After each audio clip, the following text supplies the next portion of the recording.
পাশাপাশি অবস্থানের কারণে আমার মতো অনেকেই এই বাড়িটিকে বেগম খালেদা জিয়ার বাড়ি বলে ভুল করে থাকেন। যদিও এই বাড়ির ডিজাইন এবং সৌন্দর্য এটাই প্রমাণ করে। হ্যালো এভরিওয়ান, আসসালামু আলাইকুম। নতুন একটি এপিসোডে আপনাদেরকে জানাচ্ছি শুভেচ্ছা। আজকের পুরো ভিডিওতেই হবে ভয়েস ওভার একটি ভিডিও। যেহেতু আমরা ফুল ভিডিওটি ক্যাপচার করেছি ড্রোন দিয়ে, তো সেখানে ভয়েস দেওয়ার মতো কোনো ওয়ে ছিল না। একটি পুকুর পাড়ে কি কি স্থাপনা থাকলে ওই পুকুর পাড়ের প্রকৃত সৌন্দর্যটা ফুটে ওঠে তার প্রমাণ হচ্ছে দক্ষিণ শ্রীপুরের এই পুকুরটি। বেগম জিয়ার বাড়ির সামনে হওয়ায় প্রত্যেকে এটিকে বেগম খালেদা জিয়ার পুকুর পাড় নামে বেশিরভাগ চিনে থাকেন। যাই হোক, এই পুকুর পাড়ের প্রত্যেকটি স্থাপনা এত নান্দনিকভাবে উপস্থাপন করা হয়েছে যার মধ্যে প্রত্যেকটায় আধুনিকতার ছোঁয়া ফুটে ওঠে। এর মধ্যে সবচেয়ে আকর্ষণীয় দিক হচ্ছে যে দক্ষিণ পূর্ব কোণে অবস্থিত এমডি মোমিন চৌধুরীর যে পুকুর ঘাটটি রয়েছে, ওই পুকুর ঘাটটি প্রত্যেক বছরই এই পুকুর ঘাটে কিছু না কিছু সংস্কার আনা হয়। এই পুকুর ঘাট এতটা আধুনিকতার ছোঁয়ায় গড়ে তোলা হয়েছে যে যে কেউ দেখলে মুগ্ধ হবেন এবং কি একটা ছবি তোলার জন্য প্রস্তুত হবে।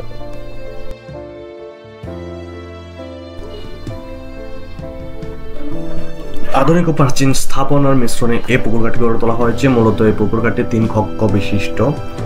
এর মেজর যে কক্ষটা সেখানে হচ্ছে যে হল রুম আকারে গড়ে তোলা হয়েছে, আর 2টি কক্ষে হচ্ছে যে আপনারা জামা কাপড় পরিবর্তনের জন্য সে আকারে গড়ে তোলা হয়েছে মূলত।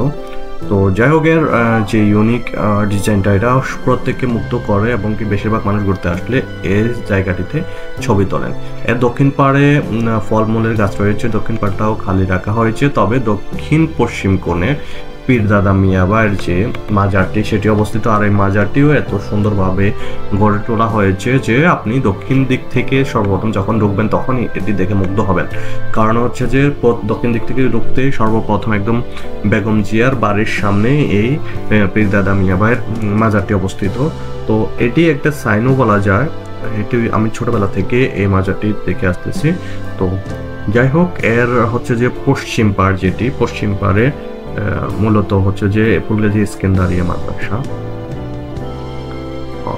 আদারওয়াইজ হচ্ছে যে পূর্ব পাড় যেটি, এটিও সম্পূর্ণ খালি রাখা হয়েছে। যেহেতু পূর্ব দিকে ফুলগাজী সদরটা অবস্থিত, সেহেতু পূর্ব দিক থেকে যাতে জিনিসটা ফুল ফোকাস করে সেজন্য পূর্ব দিকটা খালি রাখা হয়েছে। এর উত্তর পূর্ব কোণে এই নান্দনিক মাদ্রাসাটি এমডি মোমিন ভাই স্থাপনা করেছেন এবং কি এর প্রত্যেকটি ডিজাইন এত সুন্দর, এত ইউনিক, আপনি হচ্ছে জিত পূর্বে আর দেখেন না, এটা বলা চলে।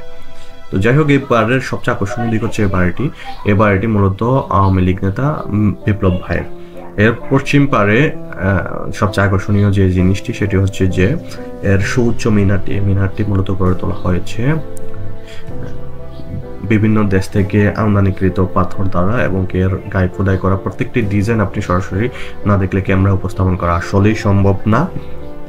এর পাশে ফুলগাজী দক্ষিণ শ্রীপুর কেন্দ্রীয় জামে মসজিদ এবং মসজিদের মিনার, এটি সুউচ্চ মিনারটি মূলত মসজিদের। আর এর পাশে ফুলগাজী ইস্কেন্দারিয়া মাদ্রাসাটি অবস্থিত। তো এর পশ্চিম পাড় থেকে উত্তর দিকে আসতে উত্তর পশ্চিম কোণে মূলত বিপ্লব ভাইয়ের এই বাড়িটি অবস্থিত।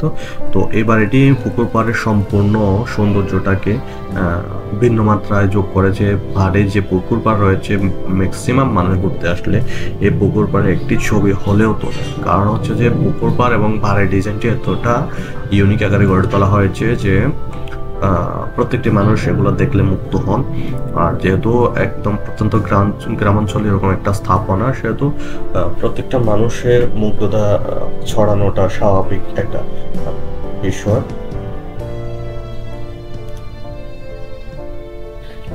প্রত্যেক বছর দর্শনার্থীদের মধ্যে ভিন্ন কিছু উপস্থাপন করার জন্য এই পুকুর পাড়গুলোতে নতুন কিছু সংস্কার আনা হয় এবং কি নতুন কিছু সংযোজন করা হয়।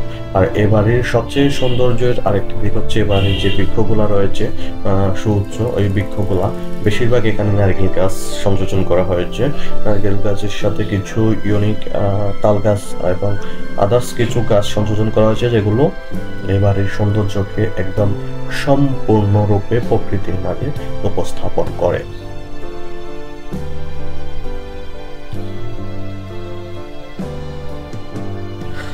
এই পুকুর পাড়ের প্রত্যেকটি পাড়ে মূলত এর নান্দনিকতার ছোঁয়ায় পড়ে গেছে। পশ্চিম পাশে যে মসজিদের পাশে একদম বেগম জিয়াদের পারিবারিক কবরস্থানটি অবস্থিত, এই কবরস্থানটিও সম্পূর্ণ ভিন্নভাবে সাজানো হয়েছে। এর প্রত্যেকটি ওয়াল, প্রত্যেকটি সাইড একদম সুন্দরভাবে স্থাপন করা হয়েছে। আর এখানে আসার সময় মূলত তিনটি পুকুর একসাথে হওয়ার পুকুরের পাড়গুলোতেই রাস্তাগুলো অবস্থিত, সেই হিসাবে এর প্রত্যেকটি রাস্তার পাশে সুপারি গাছ, নারিকেল গাছ দ্বারা এমনভাবে সংযোজন করা হয়েছে যে আপনি আসলে মুক্ত হবেন।